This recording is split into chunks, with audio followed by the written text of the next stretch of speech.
வணக்கம். வியாழக்கிழமை ஆகஸ்ட் மாதம் 6ஆம் தேதி, பராபவ வருஷம் ஆடி மாதம் 21ஆம் தேதி. ஆகஸ்ட் மாதம் 6ஆம் தேதி ஆடி 21. நட்சத்திரம் பரணி. பரணி மாலை 6:15 வரையிலே இருக்கிறது. அதன் பிறகு கிருத்திகை. ஆடி மாதத்து கிருத்திகை இன்னைக்கு சாயந்தரமே ஆரம்பமாயிடுது. பரணி 6:15 முடிகிறது. அதன் பிறகு கிருத்திகை நட்சத்திரம் ஆரம்பமாகி விடுகிறது. தேய்பிறை அஷ்டமி இன்று மாலை 4:03 வரை இருக்கிறது. தேய்பிறை அஷ்டமி. அதன் பிறகு நவமி. தேய்பிறை அஷ்டமியும் பரணி நட்சத்திரமும் சேர்ந்து வருவதால் இது ஒரு சிறப்பு. இன்றைய தினம் மாலை நேரத்திலே ஆடி கிருத்திகை ஆரம்பமாகி விடுகிறது. முருகன் வழிபாடு செய்ய வேண்டும். மாலை வரையிலே தேய்பிறை அஷ்டமி இருப்பதால் காலபைரவர் வழிபாடு செய்யலாம். இன்றைய தினத்திற்கான ராகு காலம் மதியம் 1:30 முதல் 3 மணி வரை, யமகண்டம் காலை 6 மணி முதல் 7:30 மணி வரை, குளிகை நேரம் காலை 9 மணி முதல் 10:30 வரை. நல்ல நேரம் என்கின்ற சுபஹோரைகள் காலை 9 மணி முதல் நண்பகல் 12 மணி வரை, மாலை 4 மணி முதல் 7 மணி வரை, இரவு 8 மணி முதல் 9 மணி வரை. இன்றைய கிரக நிலவரம்: மேஷத்தில் சந்திரன், மிதுனத்தில் செவ்வாய், கடகத்தில் சூரியன், புதன், குரு, சிம்மத்தில் கேது, கன்னியில் சுக்கிரன், கும்பத்தில் ராகு, மீனத்தில் சனி. இனி தெரிஞ்சுக்கலாம் வாங்க.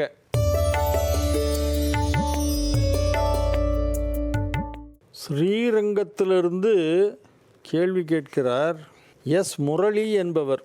Melur road, Srirangam, B67 Murali. வாழிய செந்தமிழ் வாழ்க நற்றமிழர், வாழிய பாரத மணித்திருநாடு என்னும் பாடலை தினம்தோறும் நீங்கள் சொல்லுவதிலிருந்து உங்களுக்கு தமிழ் பற்று அதிகம் என நினைக்கிறேன். தமிழ் பற்று, தமிழர்களின் மீது உள்ள பற்று, தமிழ் மொழி மீது உள்ள பற்று இருப்பது மிகவும் மகிழ்ச்சி. எத்தனையோ தமிழ் பாடல்கள் இருக்கும்போது தாங்கள் இவ்வாறு இந்த பாடலை ஏன் தேர்ந்தெடுத்தீர்கள்? அது மட்டுமல்லாமல் வந்தே மாதரம், வந்தே மாதரம் என்று தாங்கள் சொல்லுவது அந்த தாரக மந்திரம், தாகத்தையும் வேட்கையையும் புரியல. முரளி ஏதோ பாராட்டுறீங்கன்னு மட்டும் தெரியுது, வேர்ட் பை வேர்ட் புரியல. வாழிய செந்தமிழ் பாட்டுறது, வந்தே மாதரம் சொல்லி முடிக்கிறதெல்லாம் ரொம்ப நல்லா இருக்குது அப்படின்னு சொல்கிறார் மிஸ்டர் முரளி, ஸ்ரீரங்கம். ஆயுத பூஜை தினத்தில் துர்கா தேவிக்கு சரஸ்வதி அலங்காரம் செய்கிறோம். அதில் வெள்ளைப்பூவை சாத்துகிறோம். வெள்ளைப்பூவை சாத்தக்கூடாது என்று சிலர் சொல்கிறார்கள். அதெல்லாம் ஒன்றும் இல்லை. சரஸ்வதி தேவியாக பாவித்து அம்பிகையை வழிபடுகிறோம். நவராத்திரியின் முதல் 3 நாட்கள் துர்க்கையாகவும், அடுத்த 3 நாட்கள் லக்ஷ்மி தேவியாகவும், கடைசி 3 நாட்கள் சரஸ்வதி தேவியாகவும் அம்பிகையை வழிபடுகிறோம். துர்கா, லக்ஷ்மி, சரஸ்வதி. துர்க்கைக்கு 3 நாள், லக்ஷ்மிக்கு 3 நாள், சரஸ்வதிக்கு 3 நாள். அதனால் ஆயுத பூஜை 9ஆம் நாள் வரும். அதனால் அன்றைக்கி சரஸ்வதி அலங்காரம் செய்வார்கள் அம்பிகைக்கு. அதில் என்ன குழப்பம் உங்களுக்கு? என் ராமச்சந்திரன், பெண்ணாகடம், உடுப்பி ஓட்டல் மாடி. இதில் ஏன் கன்ஃபியூஸ் ஆகிறீங்க? ராமச்சந்திரன், துர்கா, லக்ஷ்மி, சரஸ்வதி 3 நாள். என்ன அம்மனாக இருந்தாலும் சரி, நீங்கள் துர்கையாக நினச்சி வழிபடணும், சரஸ்வதியாக நினச்சி வழிபடணும், லக்ஷ்மியாக நினச்சி வழிபடணும். அதுக்கு நாட்கள் சொல்லப்பட்டிருக்கிறது. முதல் 3 நாள் துர்கை, அடுத்த 3 நாள் லக்ஷ்மி, கடைசி 3 நாள் சரஸ்வதி. விருதாச்சலம் சக்திவேல். மகாபாரத போருக்கு பின் தருமர் நல்லாட்சி செய்ய சிறிது தற்பெருமையுடன் இருந்தாராம். இதை இவருக்கு உணர்த்த கிருஷ்ண பரமாத்மா என்னிடம் வா என்று அழைத்து சென்றார். அவர்கள் சென்றது மேகாலயா மன்னன் மயூரநாத் வஜன் என்ற கிருஷ்ண பக்தன் என்பவரிடம். கிருஷ்ணரும் தர்மரும் மாறு வேடத்தில் இருந்தனர். கிருஷ்ண பகவான் மன்னரிடம் ஒரு பொய் சொல்கிறார். நான் எனது மகனுடன் காட்டில் வாழ்ந்து கொண்டிருக்கிறேன் போது எனது மகனை ஒரு சிங்கம் பிடித்து கொண்டது. உனது மகனை விட வேண்டும் என்றால் இந்நாட்டு மன்னனை அவனது மகன் வாளால் வெட்டி பாதி உடலை கொண்டு வந்து கொடுத்தால் விட்டு விடுகிறேன் என்று சிங்கம் சொன்னது. நீ என்ன சொல்கிறாய் என்று கிருஷ்ணர் கேட்டார். பாதி உடல் என்ன, முழு உடலையுமே வேண்டுமானாலும் எடுத்து கொண்டு செல்லுங்கள். கொண்டு போய் மன்னர் கூற மகிழ்ந்த கிருஷ்ண பகவான் காட்சி தந்து எல்லா ஆலயங்களுக்கும் சென்று வந்த புண்ணியத்தை கொடுத்து கொடிமரமாக இருப்பதால் எனது வரம் அளித்தார். எல்லா கோயிலையும் நீயே கொடிமரமாக இரு என்று வரம் அளித்தார். அதுதான் கொடிமரம். நான் இது வரைக்கும் கேள்விப்பட்டதே இல்லை சக்திவேல். இந்த கதை நல்லா இருக்கு. காஞ்சிபுரத்திலிருந்து வந்தவாசி சாலையில் ஐயங்குளம் என்ற ஊர் 7 கிலோமீட்டர் தொலைவில் உள்ளது. இங்கிருந்து 7 கிலோமீட்டர் தொலைவில் திருப்பனங்காட்டூர் என்ற கிராமம் உள்ளது. தலம் உள்ளது. இக்கோவில் துறை ஒன்றின் வாலி சுக்ரீவன் சண்டையிடும் சிற்பம் உள்ளது. மற்றொரு தூணில் ஸ்ரீராமர் வில்லு அம்பு ஏந்தி வாலியின் மேல் அம்பு எய்த தயாராக இருக்கும் நிலையில் உள்ளார். என்ன சொல்ல வரீங்க நீங்கள்? அதை சொல்லுங்கள். ஸ்ரீராமர் இருக்கும் தூண் அருகே இருக்கும் பார்த்தால் வாலி தெரிவார். வாலி இருக்கும் தூணிலிருந்து பார்த்தால் ராமர் தெரிய மாட்டார். அந்த விதத்திலே அழகாக இந்த சிற்பம் அமைக்கப்பட்டுள்ளது. இந்த காட்சியை பார்க்க வேண்டும். அந்த ஊர் தானே சார் அந்த பனைமரம் தலவிருட்சம்? ஜி நடராஜன், மணவாள நகர், திருவள்ளூர் ரயிலடி. தஞ்சை திருவாரூர் சாலையில் நீடாமங்கலம் ரயில் நிலையத்தின் அருகிலே 1 கிலோமீட்டர் தொலைவில் உள்ளது கோவில் வெள்ளி என்ற ஊர். இவ்வூரில் உள்ள சிவன் ஆலயத்தில் மூலவராக கருப்பட்டி வெல்லத்தை அடுக்கி வைத்தது போல் காட்சி தரும். சர்க்கரை நோய் உள்ளவர்கள் இந்த ஆலயத்தை இறைவனை வணங்கி செல்கிறார்கள். இந்த இறைவனை வணங்கி சென்றால் சர்க்கரை நோய், அதாவது டயபெட்டிஸ் குறையுமா. சொல்லும் பொழுது புன்னகை பொருட்காட்சியோடு 1 கிலோ சர்க்கரை 1 கிலோ அளவு வெல்லம் வாங்கி செல்ல வேண்டும். யார் இந்த தகவலை சொல்பவர் யார்? பக்தவச்சலம், கீழ் நல்லாத்தூர், திருவள்ளூர் ரயில் நடி. பக்தவச்சலம். மாயவரம் ஆர் ராமலிங்கம். குலதெய்வ வழிபாடு, பித்ருதோஷம் நிவர்த்தி, மூதாதையர்களின் சாபம் விலகுதல், பெண் சாபம் இருத்தல், இவைகளுள் ஏற்படும் இன்னல்கள், அவற்றிற்கு நிகரான பரிகாரங்கள் என்ன? நீங்கள் நிறைய விஷயத்தை சேர்த்து கேட்குறீங்க. புதிர்தோஷம், பெண்ணுடைய சாபம் இருக்குது ஃபேமிலியில், குலதெய்வத்தின் அருள் இல்லை என்றால் அதற்கு என்ன செய்ய வேண்டும்? பித்ருக்கள் தோஷம், நீங்கள் காசி கயா போய் பிண்டம் போட்டு வரணும்.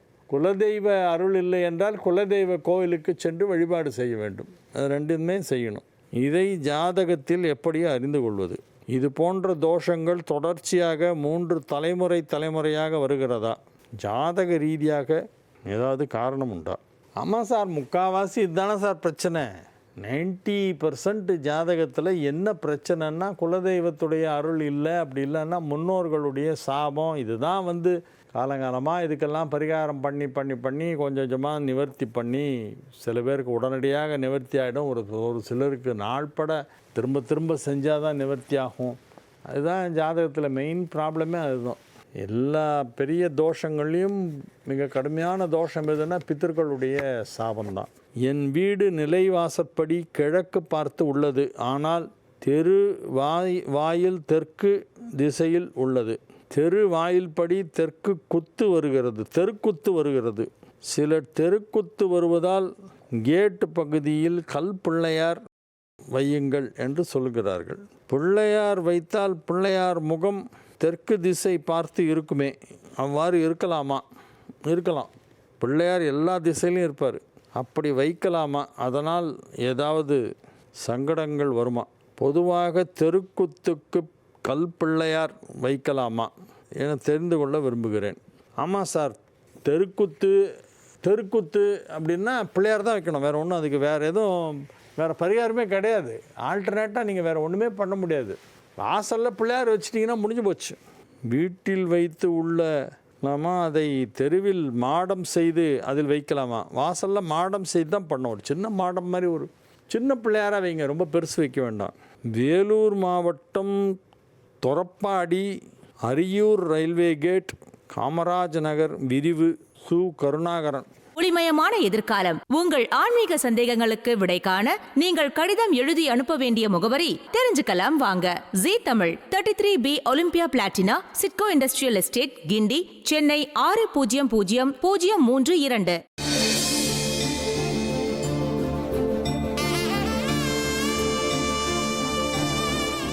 மேஷ ராசிக்கு இது ஒரு நல்ல நாள். ராசியிலேயே சந்திரன் 4ஆம் இடத்தில் குருவும் சந்திரனும் ஒன்றுக்கொன்று கேந்திரம் பெற்றிருக்கின்ற கஜகேசரி யோகம் ஏற்பட்டிருக்கிறது. மிக சிறப்பான நிலையிலே பிற கிரகங்களெல்லாம் அமைந்திருக்கின்றன. எனவே மேஷ ராசி அன்பர்கள் இன்று மிகுந்த மகிழ்ச்சியுடன் காணப்படுவார்கள். வெற்றிகரமாக உங்கள் பணிகளை நிறைவேற்றுவீர்கள். என்ன செய்ய வேண்டும் என்று திட்டமிட்டீர்களோ அவற்றை அழகாக செய்து முடிப்பீர்கள். இறையருளால் எல்லாமே நன்றாக நடைபெறும் நல்ல நாள். சுக்கிரனுடைய நட்சத்திரமான பரணியிலே சந்திரன் இருக்கிறது, செவ்வாய் வீட்டிலே. பரணி, பூரம், பூராடம் இவை மூன்றும் சுக்கிரனுடைய நட்சத்திரங்கள். சுக்கிரனின் கால் பெற்ற சந்திரன் என்பதால் அந்த சந்திரன் 7ஆம் இடத்தை பார்த்து கொண்டிருப்பதும் நல்லது. நன்மைகள் அதிக அளவில் நடைபெறுகின்ற நல்ல நாள். ரிஷப ராசிக்கு இன்றைய தினம் மிக சிறப்பான நன்மைகள் நடைபெறக்கூடிய நல்ல நாளாக விளங்குகிறது. மகிழ்ச்சியான சூழ்நிலையிலே உங்கள் குடும்பம் இருக்கும். வெற்றிகரமாக உங்கள் வேலைகளை செய்து முடிப்பீர்கள். வியாபாரம் செய்து கொண்டிருக்கும் ரிஷபராசியினருக்கு இப்பொழுது அந்த வியாபாரத்தின் மூலமாக அதிக வருமானம் கிடைக்க வாய்ப்பு இருக்கிறது. திருமண வயதில் உள்ள ரிஷபராசியினருக்கெல்லாம் திருமணம் இப்பொழுது நிச்சயதார்த்தம் நடைபெறும். கலைத்துறை சார்ந்தவர்களுக்கு அதிலே புதிய வாய்ப்புகள் கிடைக்கும். நன்மைகள் அதிக அளவிலே நடைபெறக்கூடிய நல்ல நாளாக இந்த நாள் விளங்குகிறது. மிதுன ராசி மாணவ மாணவியரெல்லாம் இப்பொழுது கல்வியிலே மிக சிறப்பான மதிப்பெண் பெறுவார்கள். எழுதும் தேர்வுகளிலெல்லாம் முதலிடத்தை பிடிக்கக்கூடிய வாய்ப்பு இருக்கிறது. எந்த தேர்வு எழுதினாலும் அதிலே முதலிடம் கிடைக்கும். எனவே இது ஒரு நல்ல நேரம். கல்வி முன்னேற்றம், கல்வியில் ஆர்வம், உயர்கல்வி கற்க வேண்டும் என்ற எண்ணம் போன்ற எல்லாம் சிறப்பாக இருக்கும். அதனால் கல்வியிலே முன்னுக்கு வரக்கூடிய நேரம் வந்துவிட்டது. மேற்படிப்பு படிப்பதற்கு தேவையான வசதி வாய்ப்புகள் ஏற்படும். விளையாட்டுத் துறையிலே ஈடுபாடு உள்ள இளைஞர்களுக்கு பதக்கங்களும் பட்டயங்களும் டிராஃபி ஜெயிச்சு கொடுக்கக்கூடிய வாய்ப்பும் இப்பொழுது இருக்கிறது. விளையாட்டுத் துறையில் சாதனை செய்து அதன் மூலம் ஒரு நல்ல பெயர் உங்கள் டீமுக்கு உங்களால் கிடைக்கும். எனவே நீங்கள் ஒரு மிகச்சிறந்த விளையாட்டு வீரராக திகழ்வீர்கள். மிதுன ராசி அன்பர்கள் இப்பொழுது மிகுந்த மகிழ்ச்சியுடன் காணப்படுவார்கள். ராசிக்கு 2ஆம் இடத்திலே சூரியன், புதன், குரு ஆகிய 3 கிரகங்கள் ஒன்றாக இணைந்திருக்கின்றன. உங்கள் ராசி அதிபதி புதன் 2ஆம் இடத்திலே உச்சம் பெற்ற குருவோடு இணைந்திருக்கிறது. உங்கள் ராசி அதிபதி புதன் குருவோடு சேர்ந்திருக்கிறது. குரு 2ல் குரு உச்சம். 2ல் குரு உச்சமாக இருக்கும்போது புதனும் போய் அங்கே சேர்ந்திருக்கு. இது ஒரு பெரிய யோகம் மிதுனத்திற்கு. எனவே மிதுன ராசி அன்பர்கள் மிகுந்த செல்வாக்குடன் இருப்பார்கள். செல்வ நிலையிலே நல்ல முன்னேற்றம் ஏற்படும். வரவு செலவு மிக சிறப்பாக நடைபெற்று கொண்டிருக்கும். மகிழ்ச்சியான நல்ல நிகழ்ச்சிகளிலே நீங்கள் கலந்து கொள்வீர்கள். எனவே இது ஒரு நல்ல நாள். கடக ராசிக்கு இன்றைய நாள் மிகச் சிறப்பான நாள். ராசியில் குரு உச்சம், ராசியிலே புதாதித்ய யோகம் ஏற்பட்டிருக்கிறது. ராசி அதிபதி 10ஆம் இடத்திலே சுக்கிரனின் சாரம் பெற்றிருக்கிறது. ராசிக்கு 10ஆம் இடத்திலே ராசி அதிபதி சந்திரன் இருப்பதும் ஒரு சிறப்பான யோகம். எனவே நன்மைகள் அதிக அளவிலே நடைபெறுகின்ற நல்ல நாள். குருவும் ராசி அதிபதி சந்திரனும் ஒன்றுக்கொன்று கேந்திரம் பெற்றிருக்கின்ற மிகச் சிறப்பான கிரக அமைப்பு. இது ஒரு மிகப்பெரிய யோகம் என்று சொல்ல வேண்டும். எனவே நன்மைகள் அதிக அளவிலே நடைபெறுகின்ற நல்ல நாளாக இந்நாள் விளங்கும். உங்களுடைய தொழிலில் நல்ல முன்னேற்றம் ஏற்படும். ஆரோக்கியத்தில் மிகச் சிறப்பான முன்னேற்றம் ஏற்படும். உற்றார் உறவினர் நண்பர்கள் என பலரையும் சந்தித்து அவர்களோடு பலவிதமான விஷயங்களை பேசி பகிர்ந்து கொண்டு கலகலப்பாக சிரித்து மகிழ்ச்சியாக இருக்கக்கூடிய ஒரு நல்ல நாளாக இந்த நாள் விளங்குகிறது. வியாபாரிகளுக்கு மிகப்பெரிய தனலாபம் கிடைக்கக்கூடிய வாய்ப்பு இருக்கிறது. விவசாயத்தை நம்பியிருப்பவர்கள் பூமி லாபம் பெறுவார்கள். பூமியை நம்பினவர்களுக்கு பூமி லாபம் கிடைக்கும். உங்களுடைய விவசாய நிலங்களிலிருந்து கிடைக்க வேண்டிய வருமானம் சிறப்பாக கிடைக்கும். எனவே இது ஒரு நல்ல நாள். சிம்ம ராசிக்கு இன்றைய நாள் மிகச் சிறப்பான நாள். சிம்ம ராசி அன்பர்கள் மிகுந்த உற்சாகத்துடன் காணப்படுவார்கள். மாணவ செல்வங்கள் நன்றாக படித்து முதலிடத்தை பிடிப்பதற்கு வாய்ப்பிருக்கிறது. சிம்ம ராசி மாணவ மாணவியரெல்லாம் கல்வியிலே மிகுந்த ஆர்வம் செலுத்துவார்கள். கல்வியிலே முன்னேற்றம் ஏற்படும். முதலிடத்தை பிடிக்க முடியும்.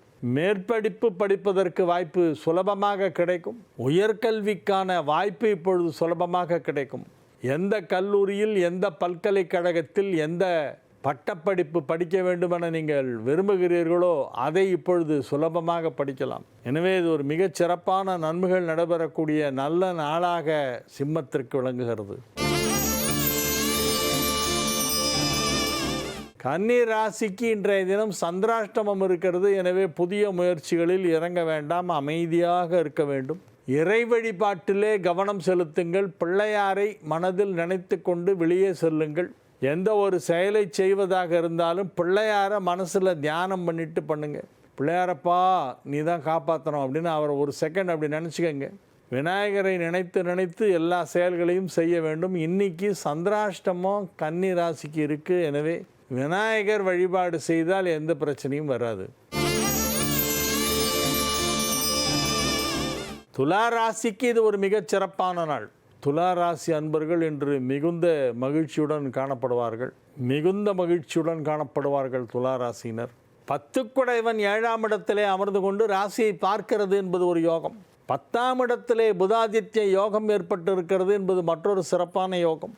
மிக மிக அற்புதமான நன்மைகள் நடைபெறக்கூடிய நல்ல நாளாக இந்த நாள் விளங்கும். மகிழ்ச்சியாக இருப்பீர்கள், ஆரோக்கியமாக இருப்பீர்கள், வெற்றிகரமாக உங்கள் வேலைகளை செய்து முடிக்கக்கூடிய நல்ல நாளாக இந்த நாள் விளங்கும். எனவே துலா ராசிக்கு இது ஒரு மிக சிறப்பான நன்மைகள் நடைபெறக்கூடிய நல்ல நாளாக விளங்குகிறது.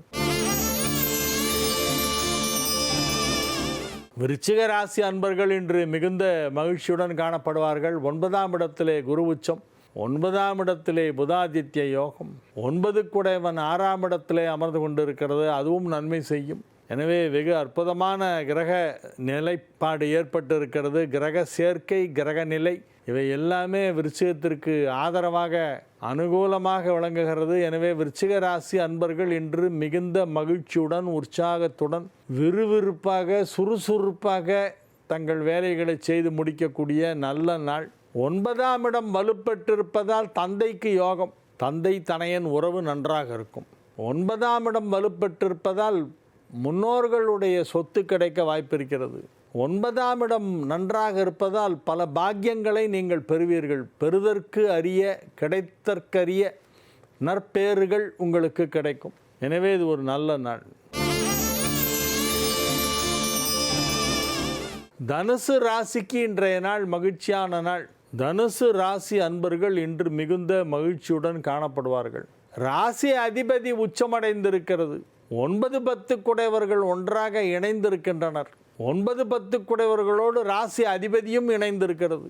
எனவே இது ஒரு மிக சிறப்பான கிரக சேர்க்கை. நன்மைகள் அதிக அளவிலே நடைபெறும். எதிர்பாராத விதமாக திடீர் தனலாபம் கிடைக்கக்கூடிய வாய்ப்பு இருக்கிறது. வியாபாரத்திலே நல்ல முன்னேற்றம் ஏற்படும். வியாபாரத்தின் மூலமாக வரவேண்டிய பணம் கைக்கு வந்து சேரும். சுயமாக தொழில் செய்பவர்கள், சுய தொழில் செய்து கொண்டிருக்கின்ற செல்ஃப் எம்ப்ளாய்டு ப்ரொஃபஷனல்ஸ் ரொம்ப நல்லா இன்றைக்கி ஷைன் பண்ணுவாங்க. அவரவர் தொழிலில் அவரவர்கள் ஜொலிக்கக்கூடிய நாள். உங்கள் தொழிலிலே நீங்கள் ஒரு பெரிய சாதனை செய்து அதன் மூலமாக உங்களை அனைவரும் நேசிப்பார்கள். உங்களது ஆலோசனைகளை எல்லோரும் கேட்பார்கள். மகர ராசிக்கு இன்றைய நாள் மிக சிறப்பான நாள், மகிழ்ச்சியான நாள். வெற்றிகரமாக உங்கள் பணிகளை செய்து முடிக்கக்கூடிய நல்ல நாளாக விளங்குகிறது. 7ஆம் இடத்திலே சூரியன், புதன், குரு ஆகிய 3 கிரகங்கள் இணைந்திருக்கின்றன. அந்த 3 கிரகங்களும் 7ஆம் இடத்திலிருந்து உங்கள் ராசியை பார்த்து கொண்டிருக்கின்றன. ராசிக்கு குரு பார்வை, புதன் பார்வை, சூரியன் பார்வை. புதனும் குருவும் நன்மை செய்யும் கிரகங்கள். அவை இரண்டும் ஒரே இடத்திலே அமர்ந்து கொண்டு உங்கள் ராசியை பார்ப்பது ஒரு பெரிய யோகம். 7ஆம் இடத்தில் குரு உச்சம் என்பதால் இப்பொழுது உங்களுக்கு திருமண தடை விலகும். திருமணமான மகர ராசியினருக்கு குடும்ப வாழ்க்கையிலே ஈடுபாடு அதிகரிக்கும். இல்லாள் நல்லாளாக இருப்பாள். குழந்தை பாக்கியம் தாமதமாகி கொண்டிருக்கும் மகர ராசியினருக்கெல்லாம் இப்பொழுது புத்திர சந்தானம் ஏற்படுகின்ற நேரம் வந்துவிட்டது. எனவே இது ஒரு நல்ல நாள். கும்பராசிக்கு இன்றைய நாள் மிகச் சிறப்பான நன்மைகள் நடைபெறுகின்ற நல்ல நாள். 6ஆம் இடத்திலே குரு உச்சம் பெற்று 7-8 குடைவர்களோடு இணைந்திருக்கிறது என்பது கடனை கொடுக்கக்கூடிய ஒரு கிரக அமைப்பு. கடன் வாங்காதீர்கள். கடனே வாங்காமல் இருக்கணும். இன்னும் கொஞ்ச நாளைக்கு கடனே வாங்கக்கூடாது. ஆனால் கடன் வாங்குற மாதிரி சிச்சுவேஷன் வரும். வீட்டில் ஒரு பெரிய ஃபங்க்ஷன், கல்யாணம்னா பெரிய கிராண்டாக பண்ணணும். உங்கள் ஸ்டேட்டஸ்க்கு தகுந்த மாதிரி கல்யாணம் பண்ணணும். அப்போ அதுக்கு ஒரு பெரிய அமௌண்ட் எடுத்து வச்சு தான் ஆகணும். ஒரு பெரிய அமௌண்ட் அதுக்கு ஒதுக்கணுங்கும்போது கொஞ்சம் கடன் வாங்க வேண்டிய அவசியம் ஏற்படலாம்.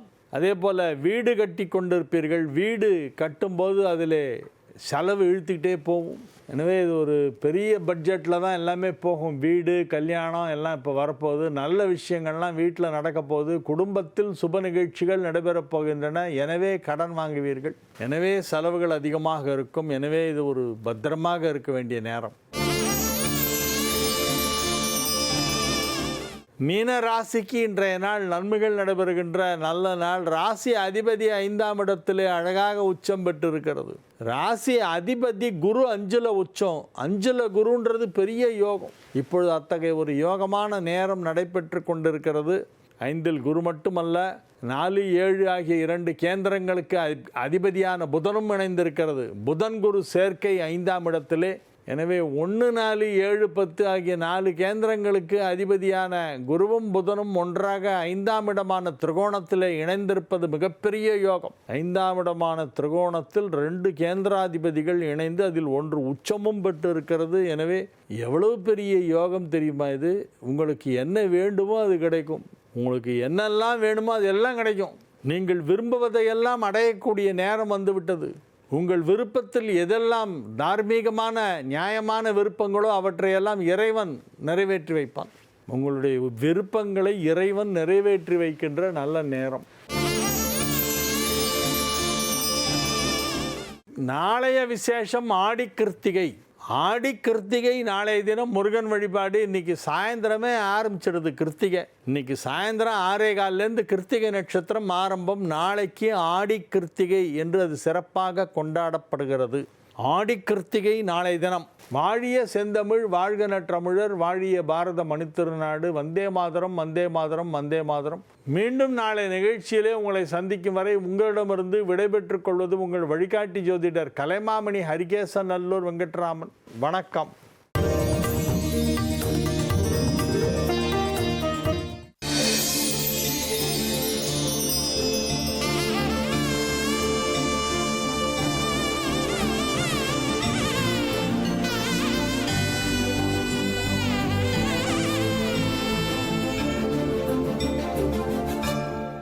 ஜீ தமிழ் தொலைக்காட்சி நேயர்களுக்கு இனிய காலை வணக்கம். ஓம்காரம் நிகழ்ச்சிக்கு உங்களை அன்புடன் வரவேற்கிறோம். உங்களுடைய வாழ்க்கையில் ஏற்படும் பிரச்சனைகளை சரி செய்யவும், மென்மேலும் வளர்ச்சியடையவும், ஜாதக ரீதியான சந்தேகங்களுக்கு விடை காணவும் யோக ஆஞ்சநேயர், சக்தி பீடம், அனுமன் உபாசகர், ஜோதிட சிம்மம், திருவல்லிக்கேணி, சுவாமி கண்ணன் பட்டாச்சாரியா சப்தரிஷி வாக்கியம் மூலம் உங்களுடைய சந்தேகங்களுக்கு தீர்வளிப்பார். வணக்கம் சுவாமிஜி. நாராயண. இன்றைய நாள் எப்படி இருக்க போகுது? இன்னைக்கு நம்ம பண்ண வேண்டிய பூஜைகள், பரிகாரங்கள் பற்றி சொல்லுங்க சுவாமிஜி. ஸ்ரௌதத்வார்த்தாதிகம் கர்மணிகிலம் ஏன சூத்ரிதம் தஸ்மை சமஸ்த வேதார்த்த விதே விகணசே நமஹ. வக்ரதுண்ட மகாகாய சூரியகோடி சமப்பிரபா நிர்விக்னம் குருமே தேவா சர்வகாரேஷு சர்வதாம். யோகப்பட்டேன பத்தாங்கம் திரிநேத்திரம் சாந்த விக்கிரகம் ஜாயே சமஸ்த தோஷக்னம் பாதாத்மஜ மகள் மஷம். கிருஷ்ணம் வந்தே ஜெகத்குரு. ஜெயந்தி மங்களாகாளி பத்ரகாளி கபாலினி துர்காஷமா சிவாதாத்ரி ஸ்வாகாசோதா நமோஸ்துதே. குரு பிரம்மா குரு விஷ்ணு குருதேவோ மகேஸ்வரகா குரு சாட்சாத் பரம்பிரம்மா தஸ்மை ஸ்ரீ குரவே நமக. அஸ்மத் குருபியோ நமக. விகனச மகா குரவே நமக. அனுமன் சுவாமிகள் ஆசிகளுடன். மங்களகரமான பராபவ வருடம் ஆடி மாதம் 21ஆம் தேதி 6/8/2026 வியாழக்கிழமையான இன்று பல நல்ல ஜோதிட ஆன்மீக விஷயங்களை பேசலாம். அவனருளாலே அவன் தாள் வணங்கி இந்நாள் இனிய நாளாகட்டும். ஓம்காரம் பகுதியில் தினந்தோறும் ஜோதிடம், ஆன்மீகம் சம்பந்தமான தகவல்கள் பார்த்துட்டு இருக்கோம். அந்த வகையில் ஆடி கிருத்திகையினுடைய சிறப்புகள் என்ன அப்படின்றத பற்றின விளக்கம் எங்களுக்கு கொடுங்க சுவாமிஜி. ஆடி கிருத்திகை அப்படின்னு சொன்னால் எல்லாருக்கும் இன்றைக்கி கிட்டத்தட்ட 75% நன்னா தெரியும் என்ன விசேஷம் அப்படின்னு. அன்பர்க்கு அன்பர் அல்லவா, என் அப்பனே நீ ஆறுமுக தெய்வம் அல்லவா, 8 குடி வேலன் அல்லவா, என் அப்பனே நீ ஏழை பங்காளன் அல்லவா. முருகப்பெருமானுக்கு உகந்த ஒரு தினம் ஆடி கிருத்திகை. முருகப்பெருமானை பல இடங்களில் கொண்டாடுறான். நம்ம தமிழ்நாட்டில் மட்டுமில்லை, இன்னும் சொல்ல போனால் இந்தியாவில் வெவ்வேறு இடங்களில் ஸ்கந்தனா, சுப்பிரமணியரா பலவிதமாக வழிபாடு பண்ணுறா. இப்போ இலங்கை, மலேசியா மாதிரி இடங்களில் ரொம்ப விசேஷம். இந்த ஆடி கிருத்திகை அன்னைக்கு அறுபடை வீடுகள்லாம் பார்த்திங்கன்னா அந்த காவடி எடுத்து பழமுதிர் சோலையாக இருக்கட்டும், திருத்தணியாக இருக்கட்டும், திருப்பரங்குன்றமாக இருக்கட்டும், இங்கெல்லாம் ரொம்ப விசேஷமான வழிபாடுகளை நம்ம பார்க்க முடியும். அதுவும் பால் காவடி, பழக்காவடி, புஷ்ப காவடி இதெல்லாம் எடுத்து பிரார்த்தனையாக போகிறவான்னு இருக்கா சுவாமியோட தரிசிக்கிறதுக்கு. ஆனால் இந்த ஆடி கிருத்திகை விரதத்தோட சிறப்பு என்னென்னா, குழந்தை பேர் இல்லாதவர்களுக்கு கட்டாயம் குழந்தை பேர் உண்டாகும். இங்கே ஒரு சமயம் சிவபெருமான் யோக நித்திரையில் இருக்கார். அதுக்கப்புறம் அசுரர்களை அழிக்க வேண்டியிருக்கு. சுருக்கமாக சொல்கிறோம், அவரோட நெற்றிக்கண்லேருந்து 6 விதமான பொறிகள் கிளம்புறது, அக்னி ஜுவாலை. அது சரவண பொய்கையில் வந்து சேர்றது. அந்த சரவண பொய்கைன்னா நிறைய புட்கள் நிறைந்த, நம்ம ஜலம் நிறைந்த இடத்துல புட்கள் நிறைந்து இருக்கக்கூடிய குளம் அப்படின்னு எடுத்துக்கலாம், சரவண பொய்கை. ஆனால் இதில் ஒரு விஷயம் என்னென்னா, திருக்கைலா யாத்திரையில் கூட முருகன் அவதரித்த இடம்னு ஒரு இடத்த சொல்கிறான். இந்த முருகபெருமான் சரித்திரத்தை காளிதாசன் குமார சம்பவம் அப்படின்னு சிறப்பாக சொல்கிறார். ராமாயணத்துலேயும் முருகபெருமானை பற்றி வருது. நீங்கள் வைணவத்தில் கூட பார்த்திங்கன்னா, குழந்தைகளுக்கு நாமகரணம் பண்ணும்பொழுது ஈசான்யத்தில் ஒரு கூர்ச்சம் போட்டு அந்த சுப்பிரமணியர் ஆவாகனம் பண்ணி நாமகரணம் பண்ணுற வழக்கம்னு ஒன்று உண்டு. ஆக முருகபெருமானை எல்லாரும் கொண்டாடுறான். இப்போ அந்த அப்படிப்பட்ட அந்த முருகபெருமான் அவதரித்த தினமாக இருக்கிறதுனால அதான் உங்களுக்கு சொன்ன மாதிரி அக்னி வந்து அந்த 6 நெருப்பு பொறிகள் சரவண பொய்கையில் வந்து விழுது. கிருத்திகா பெண்கள் 6 பேர் அதை அந்த குழந்தைய 6 முகனாக்கி ரட்சிக்கிறா. அப்புறம் நடந்த கதைகள்லாம் உங்களுக்கு ஸ்கந்த புராணம் பறக்க பேசுறது. அப்போ அந்த முருகபெருமான் அவதரித்த அந்த தினத்தில் விரதம் இருந்து முருகபெருமானை வழிபாடு பண்ணால் புத்திரபாகியம் உண்டாகும்னுவா. இதை வீடுகளில் எளிய முறையில் பண்ணுறதுன்னா, சஷ்டி கவசத்தை முடிஞ்சதுன்னா கந்த சஷ்டி கவசத்தை 36 தடவை சொல்லலாம். ஏன்னா அதிலே வரும் 36 தடவை உகந்து நீரணிய அப்படின்னு வரும். அதில் 36 தடவை சொல்கிறது ரொம்ப விசேஷம்னு சொல்வாள். மந்திர உபதேசம் இருந்தால் ஷடாக்ஷரம் ஜபிக்கலாம். அதேமாரி பக்கத்தில் இருக்கக்கூடிய முருகபெருமான் கோயிலுக்கு போகலாம். புத்திரபாகிய வேண்டியவர்களாக இருந்தால் ஒரு பொழுது விரதம் இருந்து முருகனை பூஜிக்கலாம். முருகபெருமான் படம் வச்சு சோடசோபச்சாரங்கள் பண்ணி பாத்தி அறுக்கி ஆச்சமணியம் சமர்ப்பித்து செவ்வாழைப்பழம், பசும் பால், பசு வெண்ணெய் இதெல்லாம் நைவேத்தியம் பண்ணி முருகன் பெருமானை குறித்து விரதம் இருக்கலாம். அப்படி இருந்தால் புத்திர பேர் உண்டாகும். யாருக்கு புத்திரபாகியம் இல்லையோ அவளுக்கு குழந்தைகள் உண்டாகும்னு சொல்லுவாள். அதில் குழந்தைகள் உண்டாகிற விஷயத்தில் நிறைய மருத்துவம் எடுத்துகிட்டு இருப்பாள். புத்திரபாகியம் இல்லாமல் இருக்கும். அப்போ மருத்துவ செலவு குறையும், புத்திரபாகியமும் உண்டாகும். வீடுகளில் விரதம் இருக்கிறதுனா கணவன் மனைவி 2 பேரும் சேர்ந்து விரதம் இருக்கணும். ஒருத்தர் விரதம் இருக்கிறது ஒருத்தர் விரதம் இல்லைன்ற நிலை கூடாது. 2 பேரும் சேர்ந்து வழிபாடு பண்ணணும். கோயிலுக்கு போகிறதா இருந்தாலும் தம்பதிகளாக போய் பிரார்த்தனை பண்ணணும். திரும்ப சொல்கிறோம், எனக்கு வேலை இருக்குது, அது இருக்குது, ஏதோ ஒரு காரணங்களை சொல்லி நாம் இதை தவிர்க்கிறது கட்டாயம் வந்து கூடவே கூடாது. எந்த காரணத்தை முன்னிட்டும் காரணங்களை சொல்லி தவிர்க்கக்கூடாது. நீங்கள் 10 மணிக்கு வேலைக்கு போகிறவராக இருந்தால் காலம்பரை 7 மணிக்கு தம்பதிகளாக போய் முருகப்பெருமானை தரிசனம் பண்ணுங்கள். அப்படி காலம்பரை தரிசனம் பண்ண முடியலன்னா அன்றைக்கி விரதம் இருங்க. வேலைக்கு போயிட்டு வந்துட்டு உத்தியோகத்துக்கு போயிட்டு வந்துட்டும் சாயந்தரம் 6 மணிக்கு மேலே போய் 7 மணிக்கு மேலே போய் முருகப்பெருமானை தரிசனம் பண்ணுங்கள். ஆனால் தம்பதிகளாக போய் சுவாமியை தரிசிக்கிறது நல்லது. கூடுமானவரை தீர்த்த யாத்திரையாக இருக்கட்டும், ஆன்மீக பயணமாக இருக்கட்டும், விரதமாக இருக்கட்டும், நம்ம திருக்கோயிலில் போய் சுவாமியை தரிசிக்கிறதா இருக்கட்டும், கூடுமானவரை விசேஷ காலங்களில் தம்பதிகளாக போய் தரிசிக்கிறது நல்லது. இப்போ நீங்கள் தினமும் முருகன் கோயில் போகிறவரை வச்சுக்கோங்க. அப்போ கணவர் ஒரு வேளை தனியாக போயிட்டோம், மனைவி ஒரு வேளை தனியாக போய் தரிசனம் பண்ணலாம். இது வந்து இப்போ மட்டும் தனித்தனியாக போகலாமான்னு கேட்டிங்கன்னா, ஒரு வேளை 2 பேருக்கு ஷிஃப்ட் இருக்கலாம், ஐடி கம்பெனியில் வேலை செய்யலாம். அப்போ கணவர் 7 மணிக்கு போகிறதுக்கு வாய்ப்பு இருக்கும், மனைவி சாயந்தரம் 5 மணிக்கு போகிறதுக்கு வாய்ப்பு இருக்கும்னா பரவாயில்ல. தினமும் போய் தரிசிக்கிறவாளாக இருந்தால் நேர காலங்கள் முன்ன பின்ன இருந்தால் பரவாயில்லை. ஆனால் விரத காலங்களில் மட்டும் கட்டாயம் தம்பதியாக போய் சுவாமியை தரிசிக்கிறது நல்லது. அதே நேரத்தில் கோயிலுக்கு போனால் அர்ச்சனை பண்ணுங்கள். இல்லை உங்களால் முடிஞ்ச பூவோ இல்லை பழமோ சுவாமிக்கு வாங்கி சமர்ப்பிங்க. சாதாரண தினங்களில் வெறுமை தரிசனம் பண்ணால் பரவாயில்லை. விசேஷ தினங்களில் கட்டாய சுவாமி தரிசனம் பண்ணும்போது வெறுங்கையோடு போகாமல் சுவாமிக்கு 2 வாழைப்பழமாக அது வாங்கிட்டு போய் சமர்ப்பிச்சிட்டோம். அர்ச்சனை பண்ணலன்னா கூட பரவாயில்ல, சுவாமியை தரிசனம் பண்ணி அந்த சுவாமிக்கு சமர்ப்பணம் பண்ணுறதுன்னு வச்சுக்கோங்க. பூவாவது வாங்கிட்டு போவோம், ஒரு தாமரைப்பூ கூட வாங்கிட்டு போகலாம், மல்லிப்பூ கூட வாங்கிட்டு போகலாம். நம்மளால் முடிஞ்ச பூவை வாங்கிட்டு போய் கொடுத்துட்டோம். சுவாமிக்கு பழம் முடிஞ்சால் பழமும் கொடுத்துட்டு ஏதாவது ஒன்றாவது கொடுக்கணுன்றோம். ஏன்னா எதுவும் இல்லாத விரத காலங்கள்லேயும் விசேஷ காலங்கள்லேயும் சுவாமியை தரிசிக்கிறத விட வெறுங்கையோடு போகக்கூடாதுன்றோம். ஏன்னா குருவை போய் பார்த்தாலும் சரி, சுவாமியை தரிசிக்கும் பொழுதும் பொதுவாகவே வெறுங்கையோடு போகக்கூடாது. ஆனால் தினமும் ஒருத்தர் கோயிலுக்கு போகிறாருன்னா தினமும் நீ 10 ரூபா செலவு பண்ணுனா மாதம் 300 ரூபான்னு சொல்லலாம்.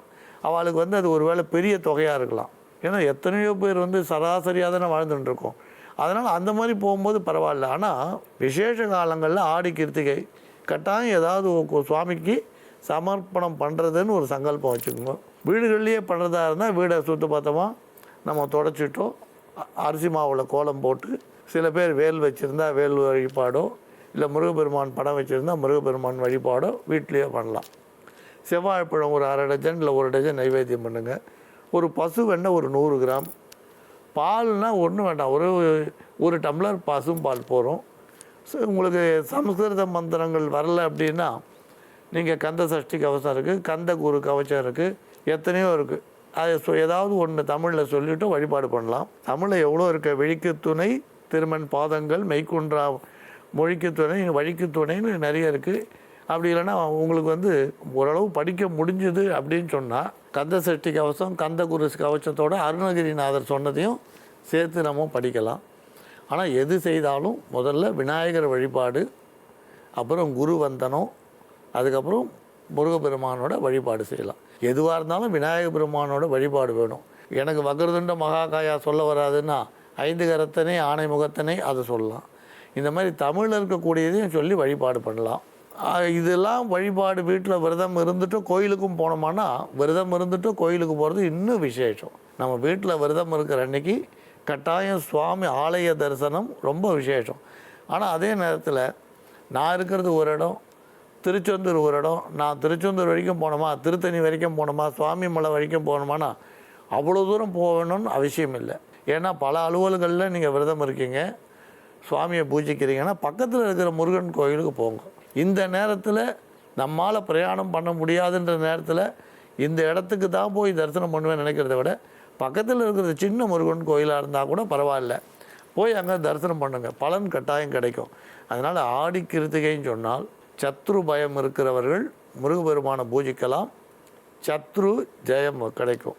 குறிப்பாக புத்திர பேர் இல்லாதவர்களுக்கு புத்திர பேர் உண்டாகும், அதில் ஒன்றும் சந்தேகமே வேண்டாம். அதனால் ஆடி கிருத்திகை அன்னைக்கு வீட்டில் விரதம் இருந்தாலும் சரி, விரதம் இல்லைன்னாலும் ஸ்கந்த தரிசனம் முருகப்பெருமானை தரிசிக்கிறது ரொம்ப விசேஷம். இன்னும் பல அபூர்வ விஷயம் பின்னால் பேசலாம். இப்போ ஜோதிட ஆன்மீக கேள்விக்கு போகலாம். அவன் அருளாலே அவன் தாள் வணங்கி இந்நாள் இனிய நாள் ஆகட்டும். ஆடி கிருத்திகை தினத்தில் என்ன மாதிரியான பூஜைகள் பண்ணுறது சிறப்பானதாக இருக்கும் அப்படின்றத பற்றின விளக்கம் கொடுத்ததுக்கு நன்றி சுவாமிஜி. நேரழைப்பில் காத்துட்ருக்குறாங்க. வணக்கம். வணக்கம் மேடம். வணக்கம் சார், எங்கேருந்து பேசுகிறீங்க? உங்கள் பேர் என்ன சார்? திருவாரூர் மாவட்டம் தண்டலை கிராமத்துலேருந்து பேசுகிறேன் மேடம். திருமால் முருகன். என்ன சந்தேகம் சுவாமிஜி கிட்ட கேட்கணும் சார் உங்களுக்கு? மகளுக்கு கல்யாண விஷயமா கேட்கணும் மேடம். சிவசக்தி பாப்பா பேரு. Date of birth 17/1/2002. ராசி நட்சத்திரம் சார்? கும்பராசி சதய நட்சத்திரம் மேடம். சரிங்க சார். எவ்வளோ வருஷமா வரன்னு பார்த்துட்டு இருக்கீங்க சார்? இல்லை, இப்போதான் மேடம் பார்க்கறது ஆரம்பிக்கிறேன். அதான் எந்த நட்சத்திரம் வரணும் வந்தால் பார்க்கலான்ற ஐயாட்டாவா. நீங்கள் கேட்டிருக்கக்கூடிய சந்தேகத்துக்கு சுவாமிஜி நல்லது ஒரு தீர்வு சொல்வாங்க. சுவாமிஜி, சப்தரிஷி வாக்கியப்படியும் நீங்கள் எந்த நட்சத்திரம் கேட்டதுக்கும் சேர்த்தே பதில் சொல்கிறோம்.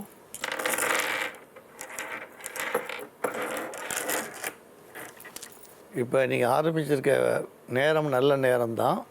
உங்கள் குலதெய்வத்தை பிரார்த்தனை பண்ணுங்கள்.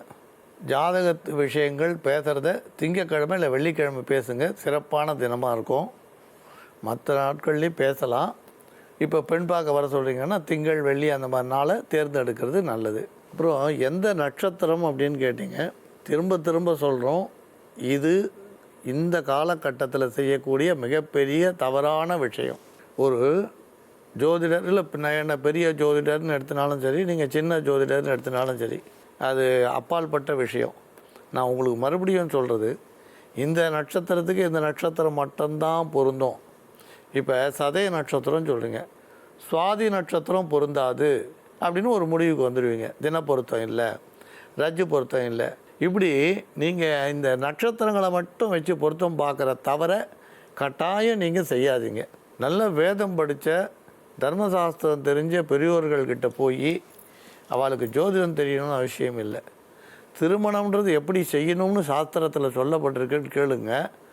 அவள் எங்கேயாவது ஒரு இடத்துலையாவது ஒரு ஸ்லோகத்துலையாவது திருமண பொருத்தம் பார்த்து பண்ணுன்னு சொல்லியிருக்குன்னு சொல்கிறாளான்னு பாருங்கள். நன்னா புரிஞ்சுக்கணும், தர்மசாஸ்திரத்துக்கும் ஸ்மிருதி வாக்கியங்களுக்கும் உட்பட்டது தான் ஜோதிடம். அதை மீறினது ஜோதிடம் கிடையாது.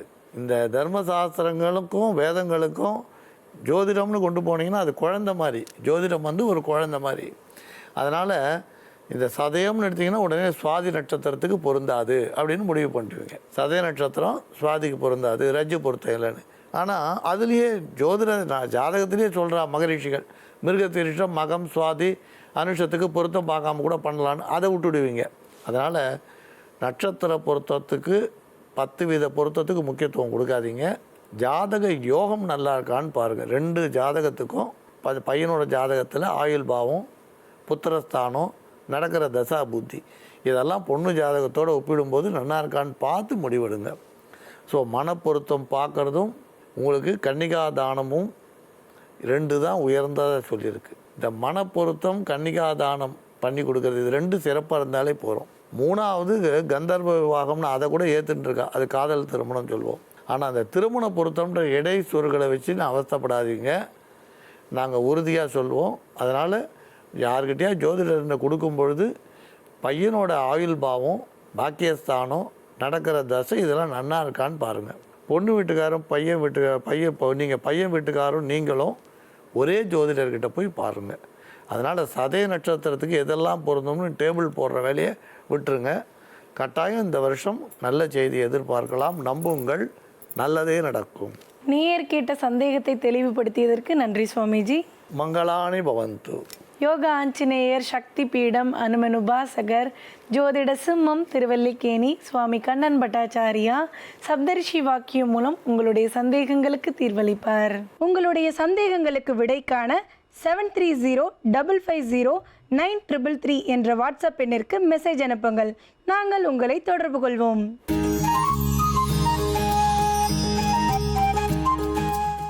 உலகெங்கும் பார்த்து ரசித்து கொண்டிருக்கும் ஜீ தமிழ் தொலைக்காட்சி நேயர்களுக்கு அன்பார்ந்த காலை வணக்கம்.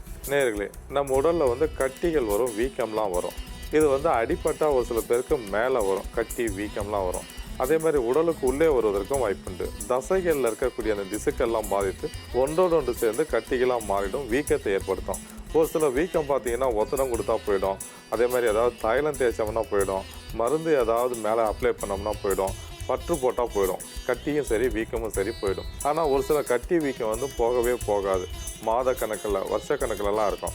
அந்த வகையில் பார்த்தீங்கன்னா கொழுப்பு கட்டி, இது கொழுப்பு கட்டி பரம்பரையாக வருவதற்கும் வாய்ப்புண்டு. நம்ம உடலில் இருக்கக்கூடிய கொழுப்பு செல்கள்லாம் ஒன்றோடு சேர்ந்து கட்டிகளாக உருவாகும். அதே மாதிரி ரத்த அணுக்கள்லாம் ஒன்றோடு சேர்ந்து ரத்த கட்டி உருவாகும் உடலுக்குள்ளே. தசைகளும் அப்படிதான், தசைகளில் இருக்கக்கூடிய அந்த திசுக்கள்லாம் ஒன்றோடு சேர்ந்து கட்டி உருவாகும். எலும்புகளை வீக்கம் வருவதற்கு வாய்ப்புண்டு, நரம்புல வீக்கம் வருவதற்கு வாய்ப்புண்டு. நம்ம உடலில் இருக்கக்கூடிய ஹார்மோன் சுரப்பில் ஏற்றத்தாழ்வு ஏற்பட்டாலும் சரி, நம்ம உடலில் மறைந்து தாக்கக்கூடிய வைரஸ், பாக்டீரியா, பூஞ்சை தொற்று, முக்கியமாக ஒட்டுண்ணி இதெல்லாம் இருந்தாலும் வருவதற்கு வாய்ப்புண்டு. பரம்பரையாக வருவதற்கும் வாய்ப்புண்டு. நம்ம சாப்பிடக்கூடிய உணவு மூலிமா, குடிக்கக்கூடிய நீர் மூலிமா இது போல் கட்டி வீக்கம்லாம் வருவதற்கு வாய்ப்புண்டு. அந்த கட்டி வீக்கம் எதனால் வந்ததுன்னு உரிய பரிசோதனை செஞ்சு நம்ம தெரிஞ்சுக்கணும். முதல்ல அதை விட்டுறக்கூடாது. ஒரு சில கட்டி வீக்கம்லாம் வலி இருக்கும், ஒரு சில கட்டி வீக்கம் வலிக்காது. இந்த வலிக்காத கட்டியெல்லாம் எதனால் வந்தது, ஏன் வந்ததுன்னு அதுக்குண்டான பரிசோதனை செஞ்சு ஸ்கேன்லாம் செய்து பார்த்து அதை முக்கியமாக நம்ம தெரிந்து கொண்டு அதற்கு உரிய முறையில் மருத்துவ சிகிச்சையெல்லாம் அளிக்கணும். அதெல்லாம் கண்டுகொள்ளாமல் விட்டுட்டாலும் பாதிப்பு தான். அதே மாதிரி கொழுப்பு கட்டி ஒரு சில பேருக்கு வலிக்கும், ஒரு சில பேருக்கு வலிக்காது. நரம்பில் வரக்கூடிய கொழுப்பு கட்டிலாம் வலிக்கும், அதுக்கு ஆப்ரேஷன் தான் பண்ணணும். அதே மாதிரி ஒரு சில கட்டி வீக்கம்லாம் சாதாரணமாக இருக்கும், அதற்கு சாதாரணமாக சின்னதாக ஒரு தைலம் தடவினாலும் உள்ளுக்கு ஏதாவது மருந்து சாப்பிட்டாலும் அந்த கட்டி வீக்கம்லாம் குறையும். இன்றைக்கு ஒரு மருந்து ஒன்று தயார் செய்ய போகிறோம். வேப்பம் பருப்பு, நாவல் பருப்பு, வெள்ளரி பருப்பு இவற்றை கொண்டு தயார் செய்ய போகிறோம். உடலுக்கு உள்ளே வரக்கூடிய கட்டி வீக்கத்தை கரைப்பதற்கும் தோலுக்கு மேலே வரக்கூடிய கட்டி வீக்கத்தை கரைப்பதற்கும் பயன்படக்கூடியது. அதே சமயத்தில் சர்க்கரை நோயாளிகளுக்கு அதிக நன்மை செய்யக்கூடியது இந்த மருந்து. புற்றுநோய் சிகிச்சை எடுக்கிறவங்களும் இந்த மருந்தை உள்ளுக்கு சாப்பிடலாம். எல்லா விதமான கட்டி வீக்கத்தை கரைப்பதற்கும் பயன்படக்கூடியது. அந்த மருந்து தயார் செய்யும் விதத்தை இப்பொழுது பார்க்கலாம். நேயர்களே, உள்ளுறுப்புகளில் ஏற்படும் கட்டி வீக்கத்தை கரைக்கக்கூடிய மருந்து எப்படி செய்யறதுன்னு இப்போ பார்க்கலாம். இதற்கு தேவையான பொருட்கள்: வேப்பம் பருப்பு, வெள்ளரி பருப்பு, நாவல் பருப்பு, புதினா, இந்துப்பு. இப்போ இந்த பொருட்களை பயன்படுத்தி எப்படி ஒரு மருந்து தயார் பண்ணுறதுன்னு பார்க்கலாம். நாவல் பருப்பு நமக்கு அந்த பருப்பாக கிடைக்காது, நாவல் கொட்டை கிடைக்கும். அப்படி இல்லைனாலும் நம்ம நாவல் பழத்தை சாப்பிட்டுட்டு அந்த கொட்டையை நல்லா கழுவிட்டு காய வச்சு எடுத்து வச்சுக்கலாம். காய வச்சுட்டு இதை நல்லா உடச்சி உள்ளே இருக்கக்கூடிய அந்த பருப்பை எடுத்துக்கணும். அந்த பருப்பில் தான் நம்ம மருந்து தயார் பண்ண போகிறோம். அந்த பருப்பு நம்ம கடைகளில் அந்த அளவுக்கு கிடைக்காது. நம்ம கொட்டையை உடச்சி உள்ளுக்குள்ளே இருக்கக்கூடிய பருப்பு எடுத்து வச்சுக்கலாம்.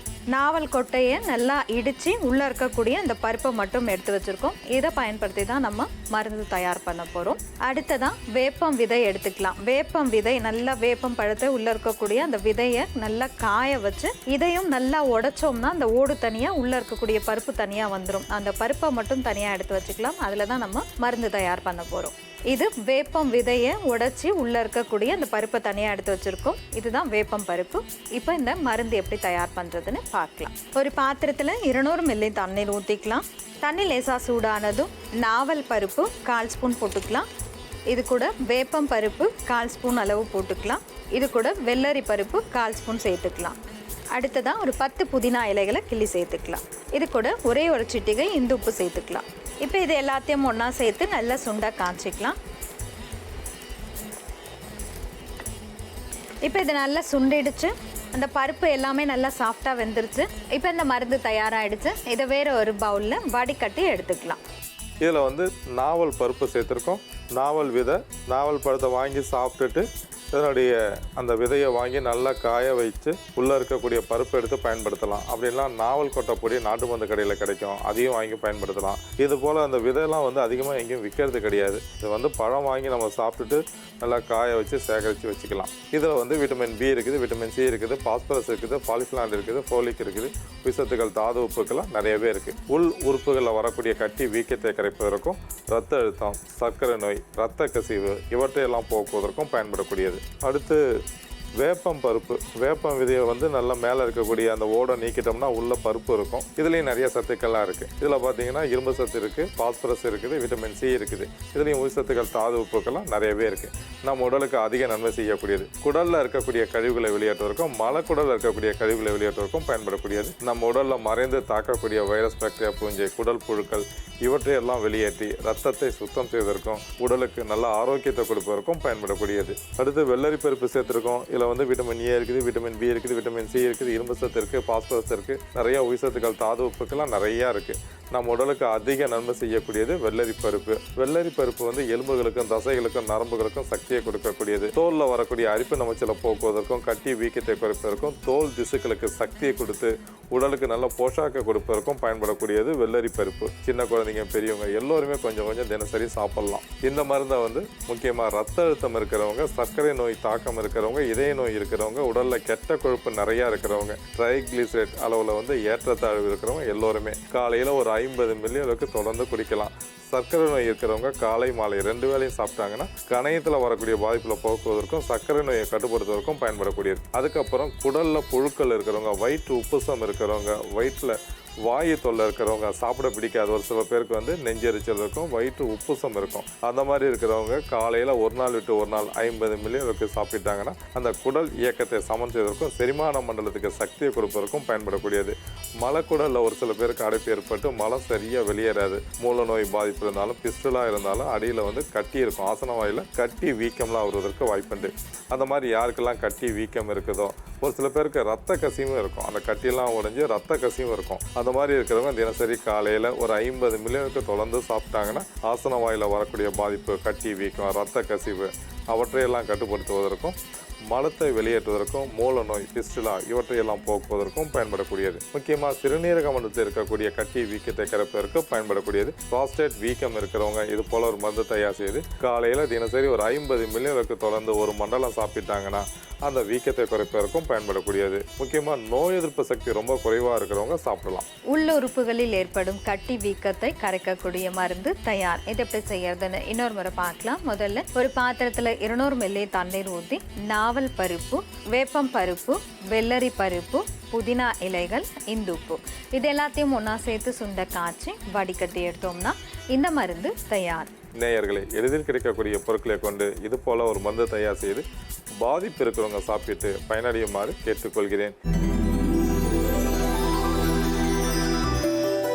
நேயர்களே, இன்றைய ஆரோக்கிய குறிப்பு.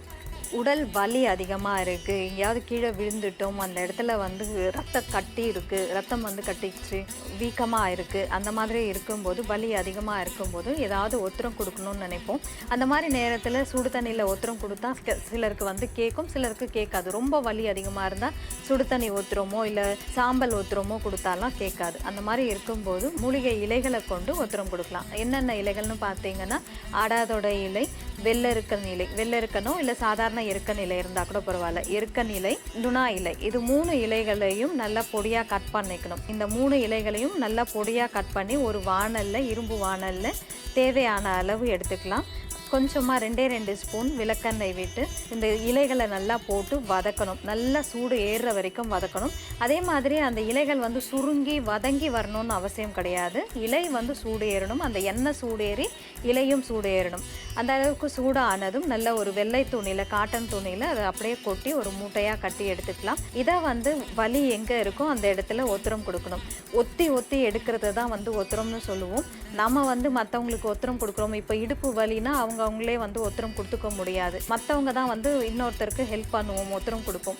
அந்த மாதிரி ஒத்தரம் கொடுக்கும்போது நம்ம அப்படியே டைரெக்டாக சூடு வச்சிடக்கூடாது. அவங்களுக்கு சூடு அதிகமாக இருக்கும், தெரியாது நமக்கு எந்த அளவுக்கு அவங்களால பொறுக்க முடியுதான்னு. அந்த மாதிரி இருக்கும்போது நம்ம கையில், உள்ளங்கையில் தொட்டு தொட்டு பார்த்து ஒத்தி ஒத்தி எடுத்து பார்க்கணும். வாணலில் சூடாக இருக்கக்கூடிய வாணலில் வச்சு அதை வந்து நம்ம கையில் ஒத்தி பார்த்துட்டு அதுக்கப்புறமா அவங்களுக்கு எங்கே வலி இருக்கோ அந்த இடத்துல ஒத்தி ஒத்தி எடுத்தோம்னாக்கா அவங்களால சூடும் பொறுக்க முடியும், அவங்களுடைய வலியும் சரியாகும். தினமும் ஒரு 2-3 நாட்கள் செஞ்சுட்டு வந்தாலே வலி குறையும், வீக்கமும் குறையும்.